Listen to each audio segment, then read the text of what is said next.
11 o'clock hour of Wilde and Tausch begins now, and it begins with the head football coach at the University of Wisconsin, Luke Fickell, here to give Tausch grief and talk a little football, too, on Wilde and Tausch. Coach, how are you today? I'm doing well. Just got off the field. So Tausch wasn't out there today. We were on outside. It was a little chilly, so I didn't figure that a former offensive lineman would make it out for practice. But nonetheless, I'm here. I like that Saturday. You guys don't really schedule practice around my schedule, which is what I normally like. You got the Saturday figured out, but you're going early during the Wilde and Tausch show in the rest of spring, which doesn't really fit my schedule. Well, that was on purpose a little bit, but we also knew that since it was below 55 degrees, you probably wouldn't make it outside. If you could make it, That's it's fair. just a little chilly for the former offensive line guy. So true. If I don't want to risk having you hang up on me here, Luke, but I do think it's important to point out that you've brought in a former offensive line guy to get your offense going. So the offensive line slander, I don't believe me. I don't want to defend Tausch. That I have no interest in that. But how vital is our offensive lineman, especially when you got one who was great when he talked to us last week? I think you got a pretty good one in Jeff Grimes to help your offense get going. You'll make an exception for that offensive lineman? It's mostly just a Tausch thing. It really doesn't have to do with O-line. It doesn't put as much pressure on him to say, why would this guy not always be on you, to just generalize it with offensive linemen. But nonetheless, yes, Coach Grimes is a former offensive line guy and has been a great asset. And I'm excited. I'm excited since the time I got a chance to meet him and spend some time with him, and I'm even more excited as we, getting towards the end of our spring ball and, seeing where we are and what we have to look forward to in front of us. So, Luke, how has that process been? Because obviously you felt that was important to change course, and look, Jeff Grimes is a pretty impressive dude from my experience. So how has the process been throughout the spring transitioning to his offense? Well, it's been a process, and I think that more so even in the winter. I mean, we spent a lot more time just the nature of, it gave us an excuse to say, hey, we've got a new offense and we've got to do some things defensively different to do more football. But I think to the most part I think our guys are feeling more and more comfortable with where they are and what we're doing and, what we need to continue to do to be ready for the fall. But I think everybody's excited. Really, within the program, I think, there's just so much more on everybody's plate. In the past, it seemed like things were on the quarterback's plate and even the wide receiver's plate, where now all of a sudden there's much more on the offensive lineman's plate and the tight end's plate. And you know what? They enjoy that and they embrace that. Boy, I bet you that pains you to say that offensive line is smart. You mentioned quarterback. I'd say more on their plate. That's true, but it was implied. There was an implication to that. So you're talking quarterback, and that obviously with how the transfer portal and how everything is going, I heard your interview on the Big Ten Network, and you kind of talked about Billy Edwards, and one of the things you love his leadership so far. You see some good things on the field, but kind of just take us into how Billy is adjusted to his new team. Yeah, today was maybe one of Billy's rougher days. Just had some things out there at practice, some balls tipped and fall in the other guys' hands. But it even showed me more even today in his ability to handle whatever's kind of thrown at him, and still continue to lead. Because as we know, that position in particular, everybody looks at. And that position combined with, having to always be a leader can be exhausting. And even in a day like today where, things didn't go well, I saw the maturity in him. I saw the ability to continue to lead and, and that means holding other people and himself accountable on a consistent basis was something even, and they took another step that, for me today. But he's done a great job of just coming in here and embracing things. And it was a different, just so you guys know, it was different the last 2 years we've obviously had a quarterback that we've had from the transfer portal that has come in and become the starter. Both of those, in theory, we brought him in and say, hey, you got to go compete for it. And not that Billy isn't competing, but I think it took a little bit away from those guys and their ability to kind of insert themselves as a leader and the leader of an offense and a team. And walking in the door, Billy, we've just kind of said, hey, this is your team. This is your offense. They'll have others to compete with you, but we want you to start leading and be a leader from day one. And he's kind of taken that and run with it. The offensive line, which we've talked about a bunch, obviously a tough injury over at left tackle. What's kind of the thought process moving forward? You see a lot of guys getting a lot of work across the group. What are you thinking over at left tackle moving forward? Well, we'll see. I mean, I do think obviously Leighton Nelson's playing there right now, and we could move Emerson Mandel out there, which he hasn't solidified like whether he's a guard or he's a tackle, and so I think he's a definite guy that maybe even be a little bit more comfortable at the tackle position. Do we get and when do we get Barrett Nelson back? Barrett Nelson, he's a guy that obviously got injured there in the winter. So there's some definite options. It's just, again, we got to figure out how it all kind of ties and who continues to mature and, what young guys have an opportunity. And then we do need to take a peek at this portal window, just because when you have an injury, I think that's one of those things that, with the way the game is today and, the landscape, it gives you an opportunity to see if there's something that you think could really help you moving forward, and especially for this year. All right, Luke, you mentioned the portal, and so I loved what you said. It obviously got a lot of attention. This is not a grown-ass man's show, but it is a grown-ass man's league. I'm curious, like, you're 2+ years into this. You obviously had tons of success in the previous version of college football. You've joined us multiple times. We've talked about the challenges of this. You can't complain about it. It is what it is. But can you explain just how freaking hard it is to figure out how to build a roster with all this? And do you think we're finally getting to a place where there'll be more guardrails and normalcy so you can do it without having to always be adjusting on the fly? Well, yes. I do think we're getting really close to some of those guardrails that at least allows you to plan for the future and how you want to continue to do things. When there aren't, the hard thing is it's almost like day to day. And in that process, I think it does hurt a little bit of the development. And that's something that, we want to continue to pride ourselves upon.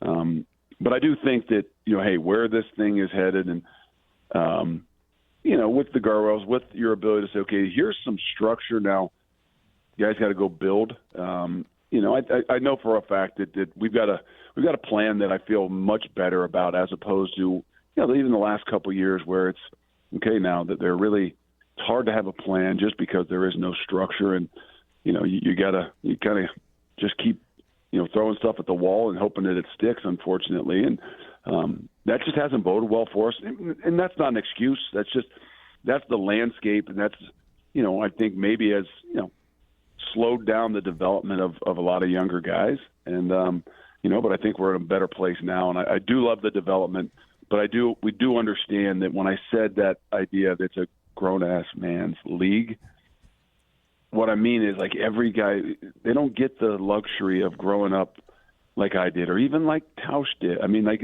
not that he's that much younger, but I'd say even in the last, that wasn't a stab. That was just truth. Like, in the last 3 years, I would say, this league has changed. And I think that means as a younger guy in a program, you don't have nearly as much time. You got to become a pro. You got to grow up. You got to mature really fast if you want to play. And if you don't, you got to look for some of these guys that have a lot more maturity walking in the door, because that's what you're going to play against every single week.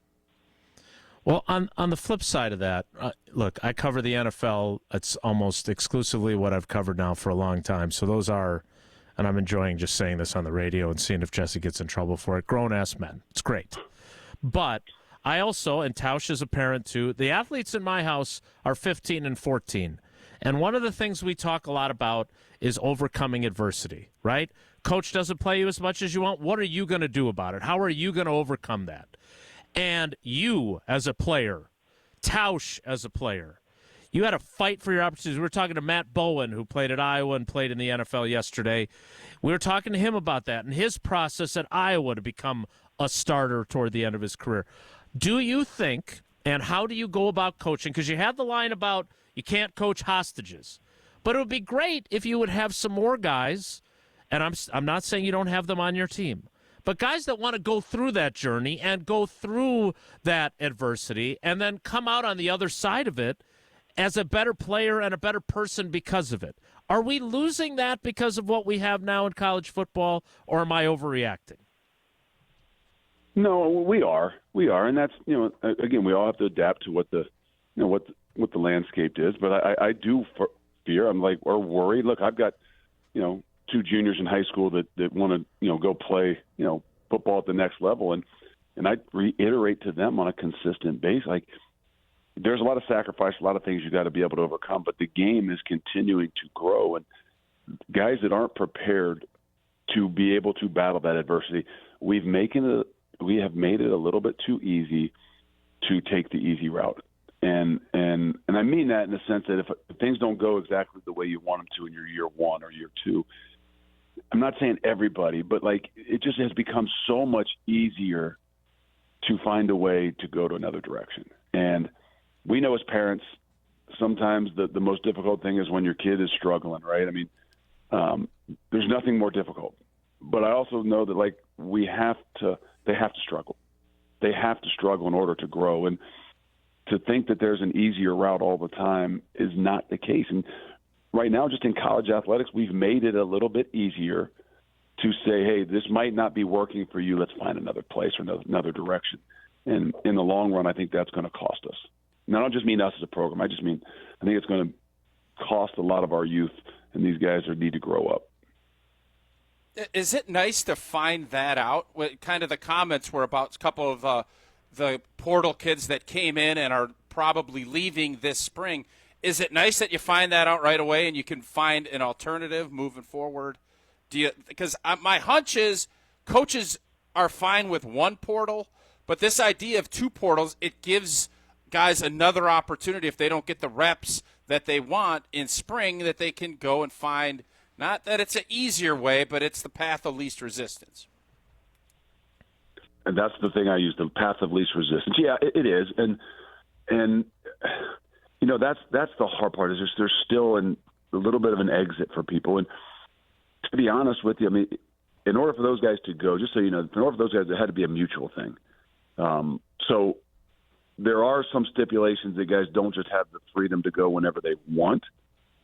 But as a program and as a team, we start to recognize, look, I don't want to find out on August 28th or September, whatever, in Tuscaloosa, that they don't really love what it is that they're doing. They aren't committed to their teammates. This is a little bit too much for them. Like, I guess it's better that you find that out now so that you can continue to develop the people that deep down inside have it. They just haven't had the opportunity to be able to show it yet. So I think it's twofold. I think, in some ways you could say, hey, let's look at the positive. This is going to give us a chance to make sure we know the guys that truly want to be here, because if they don't, there is a little window that they could still find something that's easier for them. Solving all the problems of college athletics with Luke Fickell on Wilde and Tausch. We'll work on the stock market and the other stuff that's going on a subsequent appearance for you. Let's talk a little bit of football. And I know Tausch has been out to a few practices. I have not. I would like to make it out there, although if I have to stand next to him, I'm maybe less interested. But you've got the spring showcase. We'll get you a better spot than where he stands. Okay, perfect. That's what I'm looking for. Thank you. You've got the spring showcase on Saturday.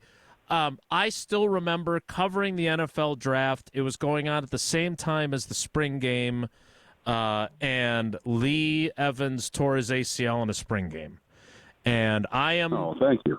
I am the bubble wrap type. Yeah, great guy. Great karma you're bringing there. No, that's history. but okay. It's illustrative of the thing that look, Matt LaFleur is a bubble wrap guy up here in Green Bay. He does not want live tackle. I mean, he plays it safe. Okay, a lot of coaches do. How do you weigh that, Luke, in terms of your approach to spring practice, fall practice, the spring game? How do you, because I would argue that it also leads to poorer tackling and maybe even guys not being ready to get hit when it matters. So how do you weigh that when you're planning your spring practices and your spring game? It's a difficult one, to be honest. And I think that we're getting closer towards, what the next level has. And if and when we go to this 105, I don't know that there's going to be a possibility of having spring games of any sort, just with a limited number of guys, especially that you would have in spring. But, look, I didn't sleep for a couple of days, when Kevin Haywood got hurt last week in practice. Mm-hmm. And the truth of the matter is it wasn't in a live drill. It wasn't in a inside drill. It wasn't in a team run drill. It was in a 2-minute drill where, you're working, pass and tap stuff. And so it still bothered me. It still, took a couple of days to sleep, thinking what if and what should we have done. And so you don't know. I know this. Mm-hmm. I truly believe, I'm a guy, look, we got to continue to practice. We got to continue to push. We got to continue to play. But it's always in my mind. I do think for us, and I've told our guys this, we need to have a really physical, we need to have a spring where we can go live and we can do some of these things, because I don't know that that's going to be what our fall looks like. And so I think you have to figure out, okay, can we take care of the football? Can we tackle? I'm a little bit more apt to say, let's do that in the spring to figure out where we are, because I think as the fall moves forward for us, I think we're going to have to be smarter. I don't want to say a bubble wrap guy, but we got to be smarter. We know what we've got. Okay. We've got to develop still some of those younger guys, but this is that grown man league that you say by August or by September, you got to know the guys that you got and you got to get them ready. All right, Luke, we should probably let you go, even though we could keep you much longer, and we have not hit our make fun of Tausch quota, which we normally do. But speaking of Tausch, this is what happens on this show. We have the head coach of Badger football, and we talk about cereal. He's a big Tony the Tiger guy.